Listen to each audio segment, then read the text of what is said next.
enhancement of construction and infrastructure equipments, high-speed rail corridors as growth connectors. Individual persons resident outside India will be permitted to invest in equity instruments, medical tourism services, creation of 5 tourism destinations in 5 Purvodaya states. I commend the budget to this august House. Jai Hind.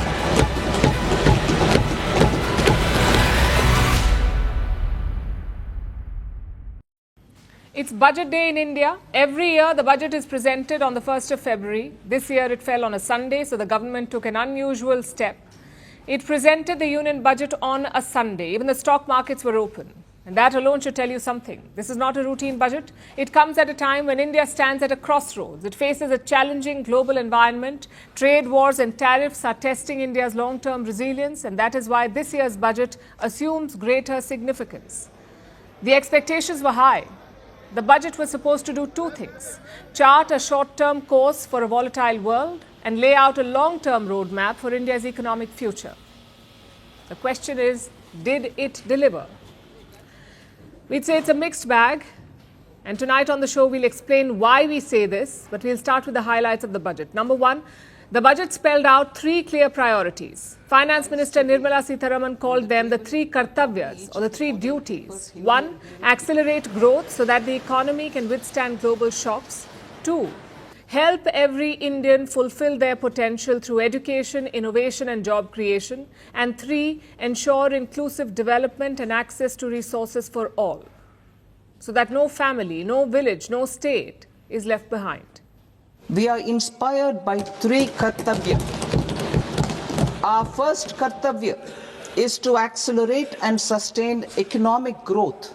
Our second kartavya is to fulfill aspirations of our people. Our third kartavya, aligned with our vision of Sabka Saath, Sabka Vikas, is to ensure that every family, community, region and sector has access to resources, amenities and opportunities for meaningful participation. These 3 priorities set the tone for budgetary allocations today. Highlight number 2, capital expenditure. This time it is 12.12 lakh crore rupees. That's what the government plans to spend. 12.2 lakh crore rupees. That's around 133 billion US dollars. And this is a record allocation. It's a 9% increase from last year. Now, what is capital expenditure? This is spending on building long-term assets, things like roads, railways, airports, bridges, hospitals. The money you spend on building these. This investment will help create jobs and boost productivity in the long term.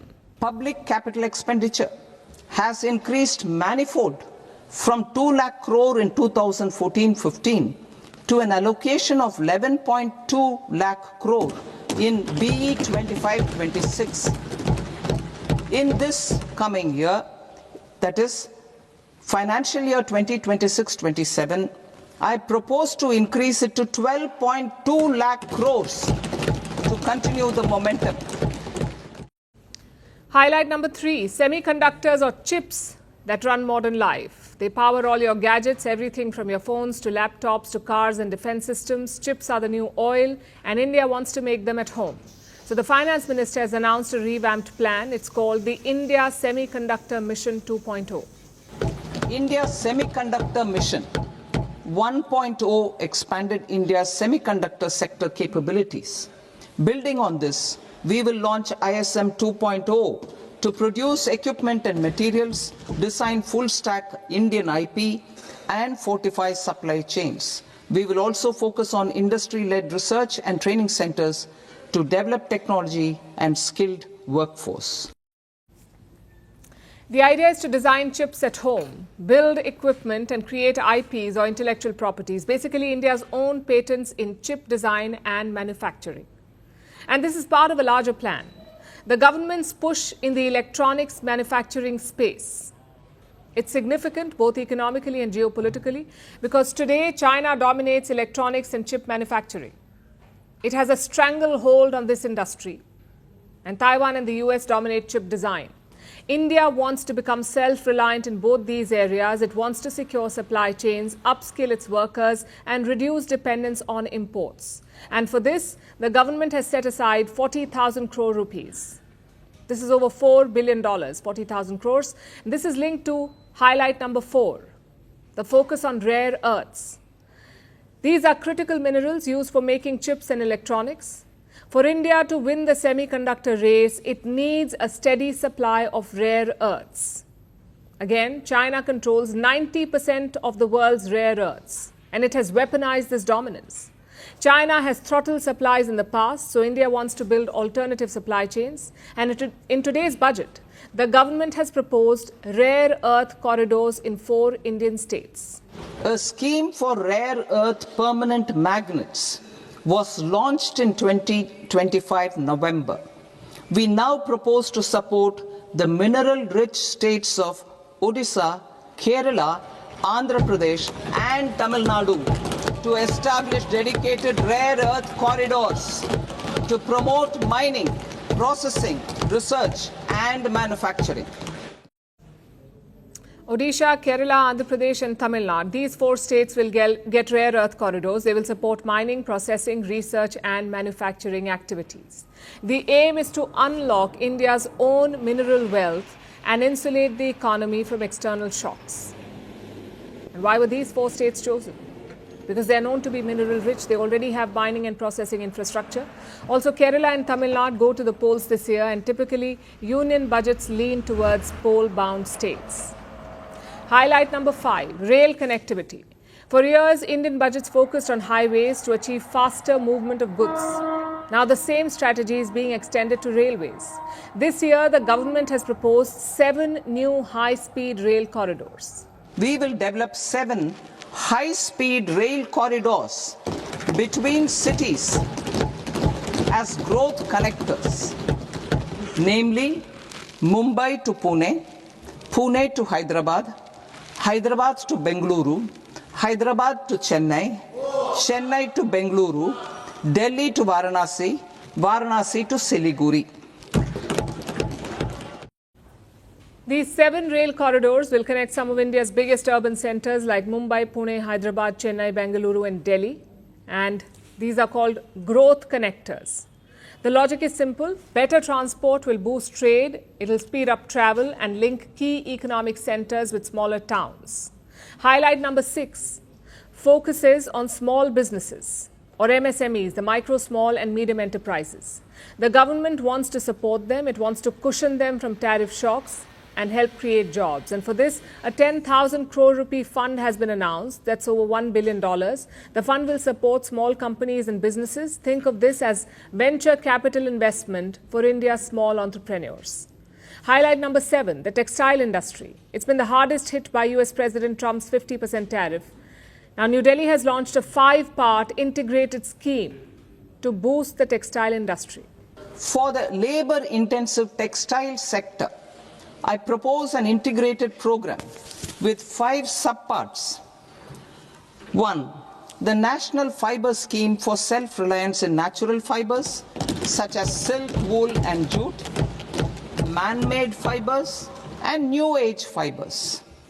Textile expansion and employment scheme to modernize traditional clusters with capital support for machinery, technology upgradation, and common testing and certification centers. 3. The National Handloom and Handicraft Program to integrate and strengthen existing schemes and ensure targeted support for weavers and artisans. Highlight number 8, promoting India in biopharma. That's a 10,000 crore rupee investment in biopharmaceuticals. Biopharma is a specialized field. It involves creating advanced medicines from living cells, not chemicals. You're talking about stuff like vaccines, gene therapies, and cutting-edge cancer treatments. India already has an edge in these areas. The government wants to build on it. This investment will be spread out over a period of 5 years. I propose the Biopharma Shakti with an outlay of 10,000 crores over the next 5 years. This will build the ecosystem for domestic production of biologics and biosimilars. The strategy will include a biopharma-focused network with 3 new national institutes of pharmaceutical education and research, popularly known as NIPERs, and upgrading 7 existing ones. It will also create a network of 1,000 accredited India clinical trials sites. Highlight number 9 is content creation, and this is a first. The government wants to invest in training digital content creators, also those involved in animation, visual effects, gaming and comics. Together they are called the AVGC sector, or simply the orange economy. The government wants to invest in it. It plans to set up labs in schools and colleges for this. India's animation, visual effects, gaming and comics sector, AVGC sector, is a growing industry projected to require 2 million professionals by 2030. I propose to support the Indian Institute of Creative Technologies, Mumbai, in setting up AVGC content creator labs in 15,000 secondary schools all over the country and 500 colleges. And finally, highlight number 10, developing India as a logistics hub. The budget has a new scheme, a $1 billion fund to promote the manufacturing of containers. The goal is to secure India's place in global supply chains.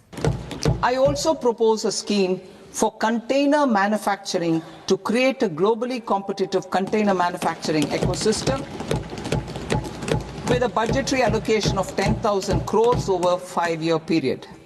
So those were the top highlights, the top 10. Beyond this, it's worth noting that the government has met its fiscal deficit target.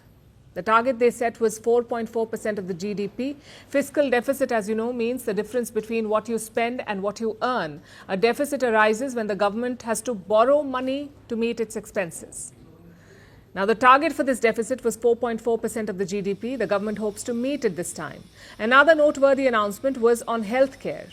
India wants to promote medical tourism. 5 hubs will be developed for this, and states will lead the projects with support from the private sector. The idea is to attract patients from abroad, offer them high-quality treatment at lower costs. And mental health was also mentioned in the budget. A major facility has been announced for the state of Jharkhand. The national institutes in Ranchi and Tezpur that focus on mental health and neurosciences will also be upgraded. Plus, there is a push for women in science to make STEM education accessible for girls. STEM means science, technology, engineering and math. And the budget talks about developing Buddhist tourism circuits. This is something that New Delhi has been pushing for to leverage religion and culture and build India's soft power. But coming back to the key highlights, today's budget broadly looks at 2 goals: to maintain growth and to support businesses, to help them scale up, to shield them from global shocks. And for this, the plan is to spend more and spend quickly. The budget has refrained from any major policy changes. It has failed to impress investors. The markets fell today. We'll tell you why in our next story.